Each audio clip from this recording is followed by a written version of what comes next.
Durham is different to people. I'm like, Ice Cube used to say, when a whole bunch of crabs scrambling to get out of the bucket, ain't a lot of crabs reaching their hand back for other crabs. Nah. You know? And so Durham is different insofar as like people really have this psychology of my win is your win. Mm-hmm. You know, it's possible to do things where like, you know, restaurants or food trucks, you know, don't work against each other. They go to the same place, like a rodeo. Yeah. You know.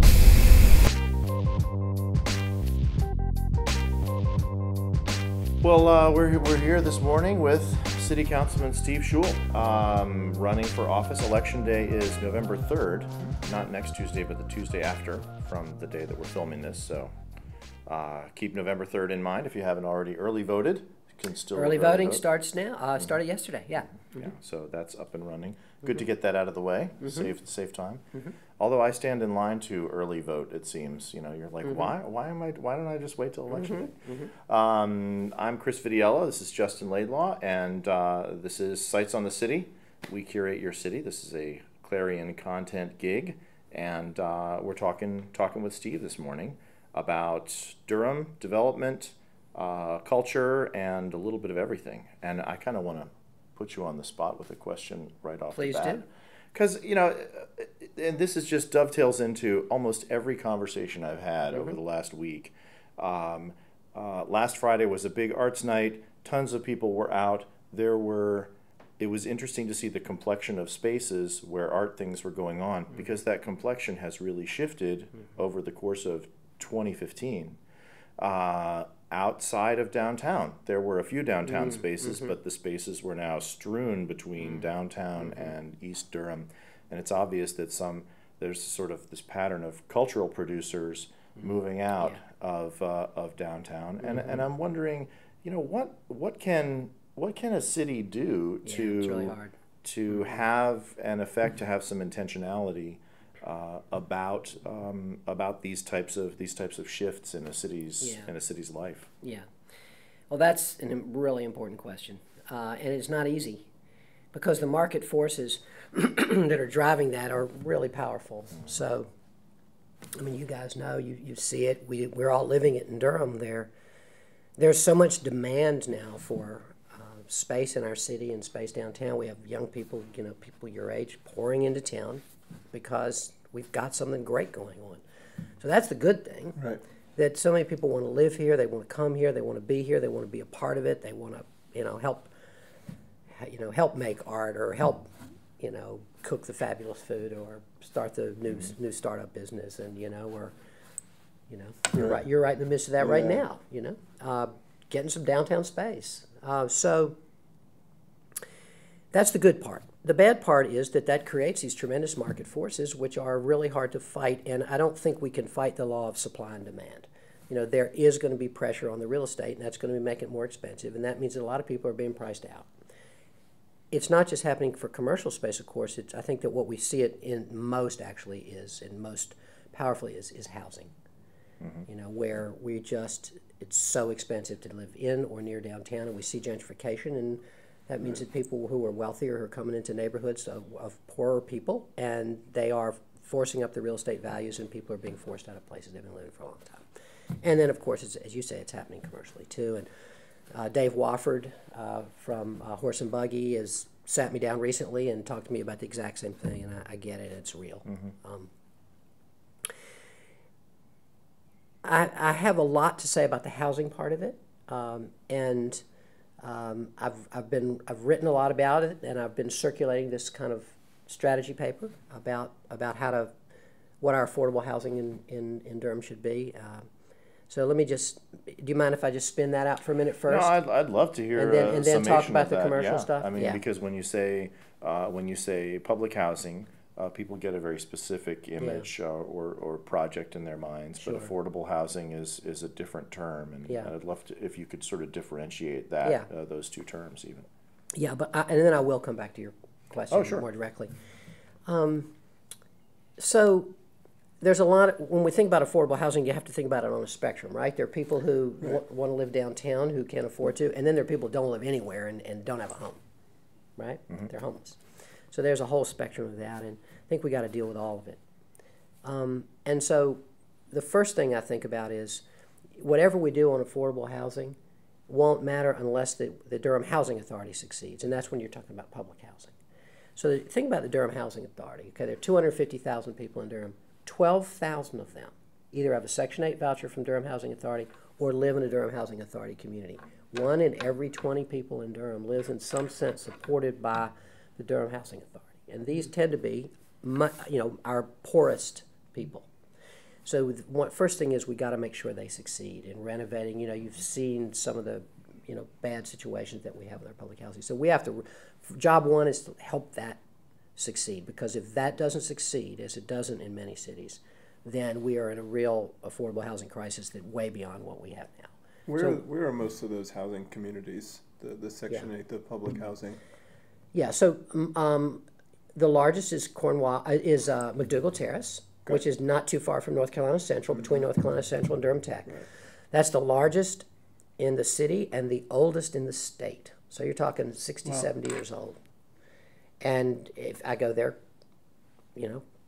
frequently, and it's I wouldn't say it's crumbling, but it's in bad shape, and we need to fix it up.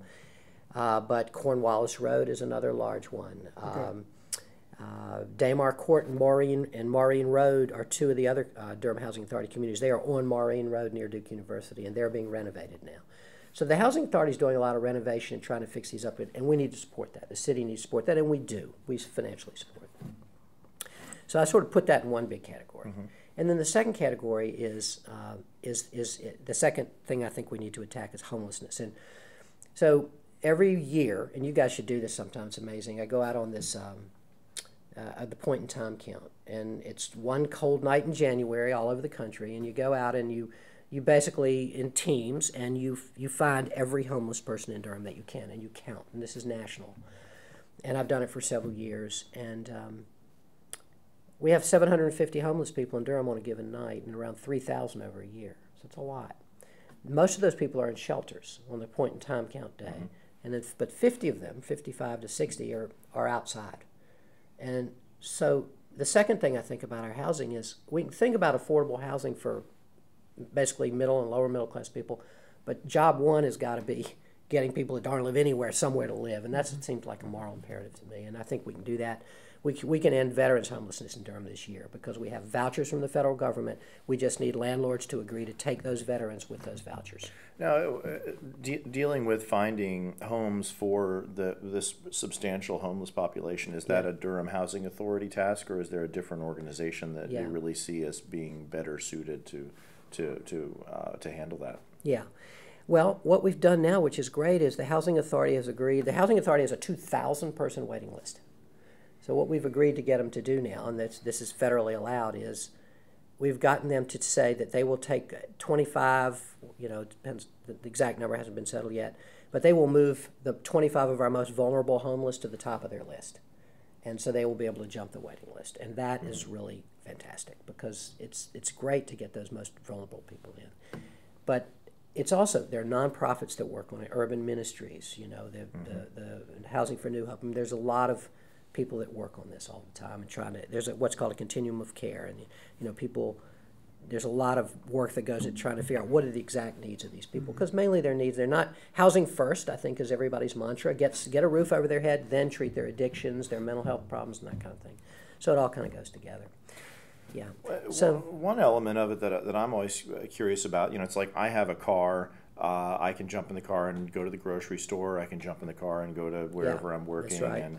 and I wonder about the various kinds of infrastructure overlays that also come into play for the lower class. Access to public transportation, access to a grocery store. Totally.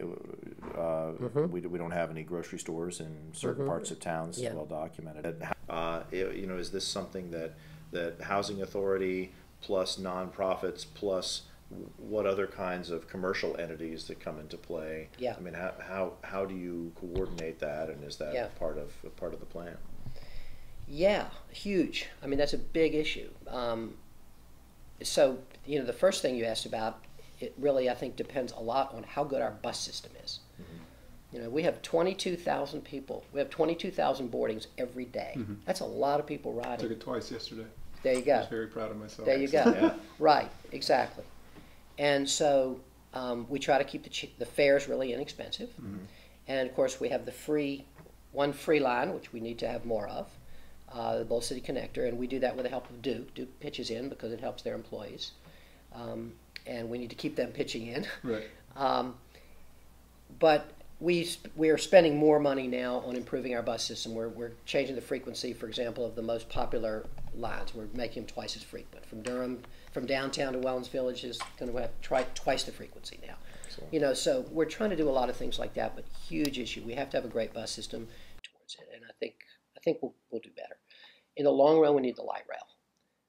You know, I think that we need affordable homes near it, which means using downtown land. This is another big affordable housing strategy, and we need to be using downtown land that the city, county, and Durham Housing Authority own. We all together own a ton of land downtown, and we need to be using that land to leverage affordable housing. Well, we've seen the light rail become a hot button issue, I mean, what's your argument to some of the vocal opponents of light rail development?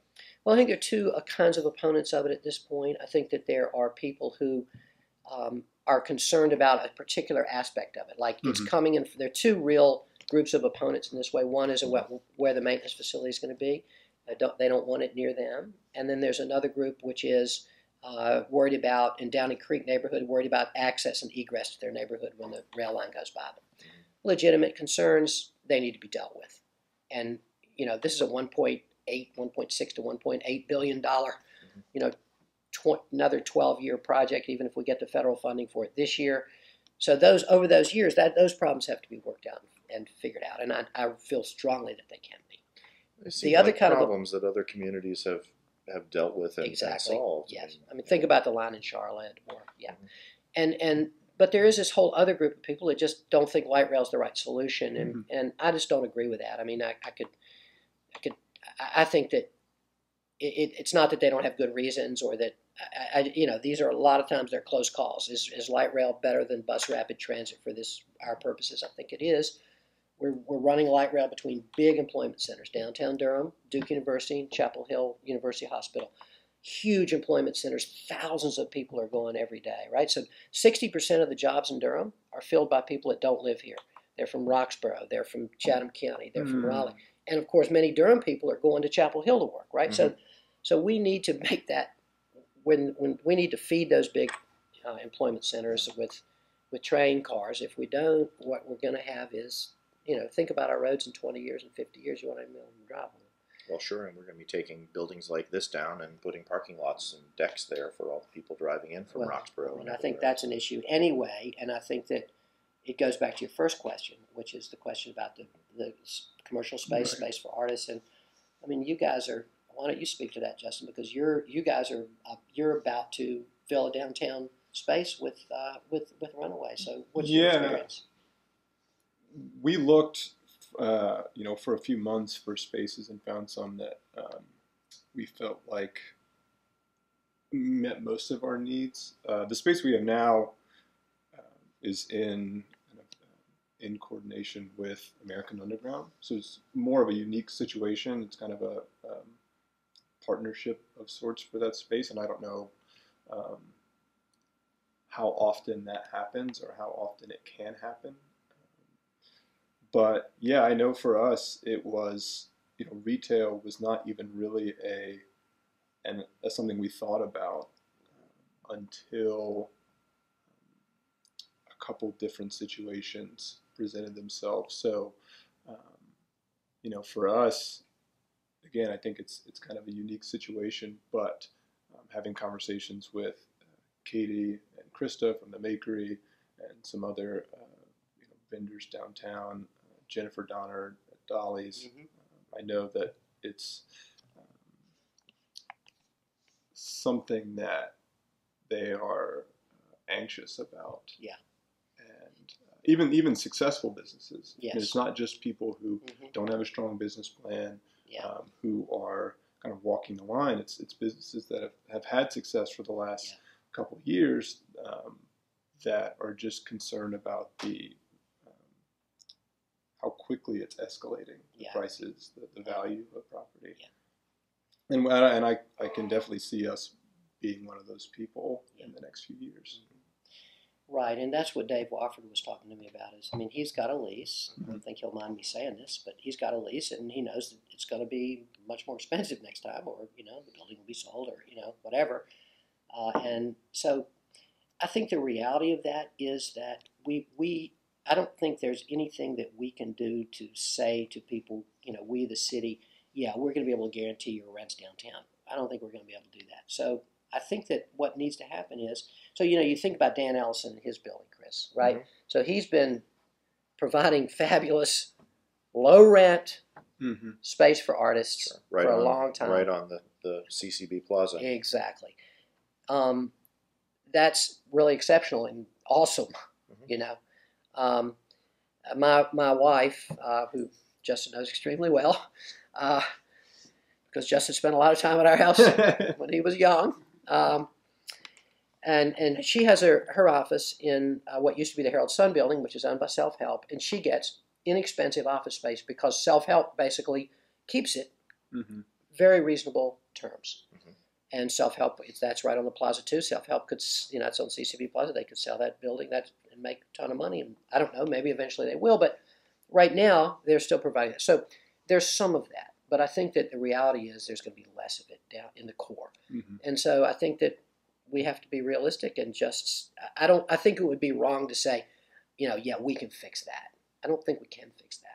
So I think that artists are going to have to be looking more on the periphery Mm-hmm. and try to find cooperative spaces. And, just like there are these wonderful co-working right behind us here, co-working spaces. And I think that's where the city can be helpful is what kind of creative ways can our Office of Economic and Workforce Development, who's constantly thinking about this kind of stuff, help artists and small retailers figure out where to be near downtown, even if they're not going to be able to afford the. And it sounds like the property owners are the catalyst of sorts for these types of deals. So with a lot of the new buildings that are going up, the new properties, how much of that is part of the dialogue when they say, hey, we want to build on this land, and you go to them and say, okay, well, we need these three criteria met. Mm-hmm.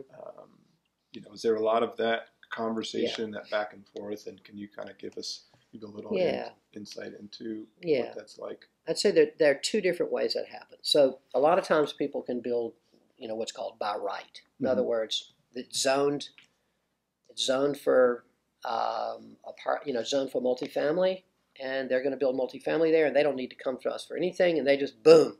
So 605 West. Yeah. Which I think is, to me, it's like, it's ugly. It's a giant, it's just. This is on Chapel Hill. Yeah. Yeah. And it's a big Lego kind of, Mm-hmm. looks, I know it's probably really nice inside, and I know a lot of great people live there, but to me, it's not the kind of development that we want. But we have no control over that, no authority. They don't come to us for anything. Yeah. When people do come to us for something, they want an easement or something like that, then we do have some leverage. Mm-hmm. We don't have a huge amount of leverage, but we have some. Because what they usually come to us for is an easement. We'd like to, use this much city land to, run some construction through it, or we need a sewer easement. They don't ask us for much, and if we ask them for too much back, then they say, well, we don't need the easement. We'll just build something else here that you really don't want, So, but we do have some leverage. And what we've tended to ask for recently, because this has all just started recently, is money for affordable housing. Money to be paid into an affordable housing fund, which we're starting to get some of. We do, and so our concentration, and because they're mainly housing, projects, that's mainly what we've asked for. Gotcha. But, and again, this is something that Dave also brought up with me. You guys should be pushing more for some retail spaces. And I think that part of the reason that would be good is then we would increase the supply, and even if it wasn't super affordable, it would help other things remain more affordable, right? So I think that's a good thing to do, and I think that we kind of missed it. The one place I would say we've kind of missed an opportunity for that, and it didn't really come to our attention, or at least mine, until a little too late, was the Foster Street 39. 539, yeah. And I think that we probably should have asked for retail there. And so, that's a good thing to think about for the future. Yeah. Because we'll have other opportunities. It's true. Right. And we just need to continue to repeat to them that message, that psychology. Some of the developers even say that it's that two-way communication that's the thing. I mean, I spend a lot of time with artists, and we spend a lot of time talking about things, but we also spend a lot of time grumbling to each other. And what I found is that almost every time I've actually done the footwork and reached out to a developer, to a building owner, and said, hey, listen, there's some project that I think would be really interesting. You should be interested in this because you're staking a major investment here and you want to be a part of the fabric. Almost every time I've done that, I've found there's a lot of enthusiasm on the part of the developer. Absolutely true. The guy who's tearing down who's redoing the Jack Tar It's building. Austin Lawrence, the big guys. I somehow got on the phone with him and had a crazy project. I was like, since you're tearing the thing down, I want to turn one of the second floor rooms into a giant pinhole camera and take a picture of the plaza. He was like, that sounds awesome. Could we put the picture in the lobby of our building? So it's like Being total proactive. understanding. Yep. This is the type of thing that helps me enter a community. And the scheduling didn't work out. They were demolishing like 2 weeks after we were having the conversation, so it just wasn't going to happen. But I was really impressed with a crazy project. A total willingness to do it and support it, but not just that, but understand the value of it to his commercial enterprise there. Yeah. So I think that some of it, I think some of most it, not all of it, they're you just looking have for to that. They want you to get preconceptions engage. out of the way and just go in and say, hey, we need to know each other. There's value in our knowing each other and having a conversation. Let's do stuff together. So. Right. I guess what worries me is that the next generation of developers will be less interested in that. It's sort of like, I completely agree with what you said, Roman, is that people are drawn here for that now, but I see what's happening in Raleigh, where downtown Raleigh is really becoming much more faceless, and there's still a lot of cool stuff happening, but They allowed so much of it to be torn down. They did. So that They they don't did. have a historic stock of buildings Right. the way we do. Exactly. And actually, I think that our relative poverty compared to them over the years, paradoxically, has benefited us now. We didn't have a bunch of Right, businesses there was- that wanted to come in and right, knock those warehouses down, so Exactly. they sat there unused. That's what I tell people. Yeah. That's exactly American right. Tobacco was empty, Right. million square feet of beautiful warehouse for years. West Village. West Village is a Yeah. great Yeah. example. Yeah. They all sat there. When I Yeah. got here in the late 90s, it was just Yeah. a blank canvas. And I will say that the developers, not only do they want to have the conversation, but they're willing to talk about legislatively what can be done. I went to a Duke Realty Club meeting where the Austin Lawrence guy spoke and Scott Harmon spoke and I think somebody from Greenfire or Maverick, but it was a very public forum. And they said, in certain cities it's just dealt with legislatively, whether it's Berkeley or it's Aspen or it's Seattle, they say, in a certain radius, you have to either live within the city limits to operate a business, or your business has to be headquartered out of that area, and you just make legislative caveats about what can and cannot be open in certain places. And again, like you said, they can then choose to be like, well, screw you, we don't want to build it here, we're going to build it over there. That we can't do in Durham, though. No. We're not. Our state legislature won't let us. Yeah, Lisa told me that the state legislature says we can't, but I say, doesn't that just make us the kind of place where we should do it anyways and fight the lawsuit out about whether or not they have jurisdiction? They- Even a Republican That takes a lot of Yeah, will. I don't. We're closer to the Yeah, I ground. mean, there's so many things they won't let us do that we could do that on. We could say, well, you won't let us. I mean, to me, if I had to pick one, it would be gun control. Yeah. They don't let us control guns. Right. They now have make us this as of last year. We have to allow guns in our parks, on our trails, and in our bars. Yeah, screw that. Let's defy them. So- I mean, even a Such a good Republican idea. court will say that it's Worked great in closer the to West, ground, right? it's The better Wild for West. jurisdiction. We should win in the Supreme Court because closer to the John ground Wayne matters could to do the it. We'll Republicans. lose here. Damn it. They didn't even let Yeah. you bring a there's gun no to the bar then. I don't mind. I was arrested at Moral Monday. I believe in defiance Right, and sure. resistance, but I don't believe in futile defiance and resistance. And Right, I think it's a if big we, waste of money. If, yeah, I think if we were to, like, so inclusionary zoning, if we were to say every time you build, you have to include a certain kind of retail, or you have to include affordable units, I mean, they've clearly outlawed that. Right. And we would just lose. And then we'd be out, lots of money. And Why so do they do that? Why is that outlawed? they do that because to you? they want to support developers, landlords, and, they're not interested in interference with with the free market. The Republicans and It's legislators. because there's totally fear. irrational, though, 'cause the real They'll say, conservative I don't would- want to deal with Durham. I'll go to Hillsborough. I'll go to Greensboro. I'll deal with another. I'll put my plant there. I'll make my Yeah. three. Wouldn't that be better for complex us there. If as they a left. city? Well, just that if It's we sort had of hard more, to say. if we Well, I had think more But that's it. intentional developers, the people that wanted to. It would, but Play ball. they want to come here because they see what Roman said. They see what we got, Right. and they want to come. And our state legislature has just said you cannot, them. you can't. What you can't do is you can't make requirements of them. There are certain requirements you can make, and so when they want something from us, then we have some leverage. Yeah. But mostly they don't. That's the sad thing. Right, mostly they're And just so- coming here because of what we already had. Yeah. So I guess it's, I don't like to throw cold water on the idea that we can do something because we really can do something. But what we mainly have is carrots. We don't have many sticks. We can't beat them about the head with the idea that you must provide affordable units. Right. And that's the bad part. Right. You can in New York City, right? They have rent control, and de Blasio's starting to, inclusionary zoning, which, if you build, you're going to have to, but, that's We been. would have to defy our state legislature and take it, judicially to a circuit court and then probably to the Supreme Court. And even then, if we lost, the hundreds of thousands of dollars of legal fees would have been money we probably just could have spent on affordable housing Yeah, again. we're not going to win that. But we do have a lot we can do, and I've written a lot about it, and if you guys want to see it, I've got a strategy.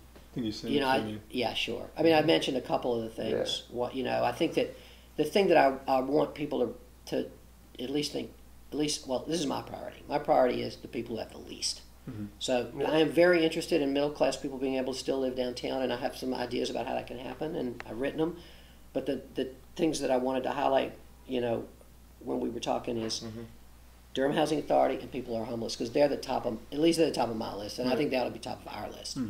And then we need to get to these other things, and there are a lot of things. So we've just had this fight at City Council over the land around the Durham station, the train station. I mean the bus station. Right. Where there's 2 acres to the south of that, 2 green acres, and I was pushing this idea that we would have people there. We would have a low income self-help proposed, and Durham Can has supported the idea of having 80 to 100 units there of people for 60% of the area median income or lower, which is $40,000 for a family of 4.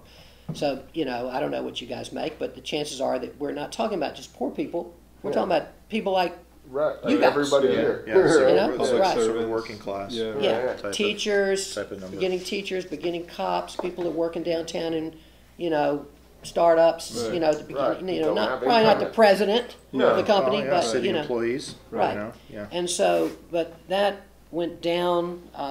We didn't do it. Now it's going to come back in another form. The mayor really said, his thing was we don't want to be warehousing the poor. That's not warehousing the poor. So anyway, I love our mayor. I think he's great. And what I like about him is when I don't agree with him, it's cool.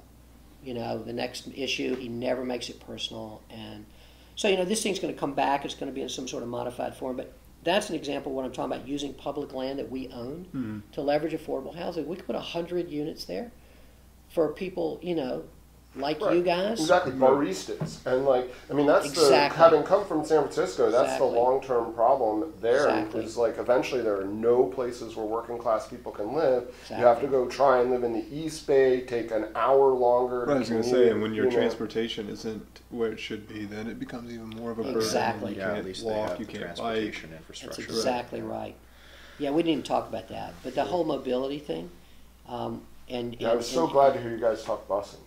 Yeah, bus is important, but what you just said is also important. Bikeability and walkability is We had a whole, huge. Salim and Taylor Mingus and I had a whole 2-hour conversation yesterday morning at BU about rapid bus versus light rail versus commuter rail versus bike lanes, and just like the whole public transportation ecosystem. How can we be? I'd love to talk about that sometime with a group, if you have a group. We have one. Yeah, I'd be interested love to in talk that about too. it. Okay. The thing is, invite me sometime. I'd love to hear what you all think, and I'd love to, I've got opinions. I'd love to spin them out. It'd be interesting to have that conversation on foot, maybe walking. That'd be a great the idea. turf. It's a great See idea. Lisa walk. I think this is talking about the future is a good place to wind up. We're not winding up. Well, we will Seventh inning always stretch. wind up in the future, right? But I also want to kind of put a plug in actually for Runaways Kickstarter. Yeah. Sunday night, October 25th, midnight is the end of the Kickstarter. Yep. Okay, so donate to that. Support Runaway thank as you. they get their Everyone that's done that. brick and mortar space downtown. Staking claim there. That's going to be an awesome space, gallery space and retail space. Election day is nearing. November 3rd is election day. Early voting is open. Cast your votes for mayor and city council. Steve Schewel, who you've just heard, is running. So make your choices. Be sure to vote. Don't let us catch you not voting. That would be bad for you. What will you do to people? I don't know. We try to keep it PG-13. Yeah, I'll spill hot coffee on them and All right, there somehow you go. accidentally maybe. Yeah, on their foot, though, with their shoe on. Yeah. Can I have a parting comment? Please do, yeah. I just want to put in a plug for the Clarion content, which I enjoy immensely and really appreciate. Having been in the newspaper business for 30 years, I know how hard it is, and I know how important it is to have what we used to call edited, but we now call curated content. I love what you guys are doing, and it's hard, but it's precious. It's a precious commodity, and so really appreciate it. Also want to say, for all of you all watching who don't know, that Chris is one of our kind of cultural arbiters in Durham well, I'm going to talk about Justin in a minute, but a poet, a guy that makes things happen in the art world, and follow him and what he does. Justin, I will just say, Tell him how good my jump shot is. he has a terrific jump shot. I will have to admit it. You have to prove that. He does. He has a really good jump shot. He was in the newspaper business for 30 years. It ain't easy, with the Independent, Indie Week, and I just really appreciate what the Clarion Content's doing and how important it is. As I said, it used to be called editing. Now it's called curating.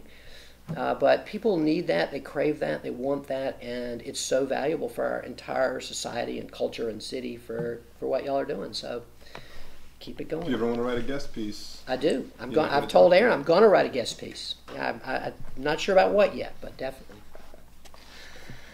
City Councilman Steve Schewel giving a plug for the Clarion Content. He is running up for re-election in City Council.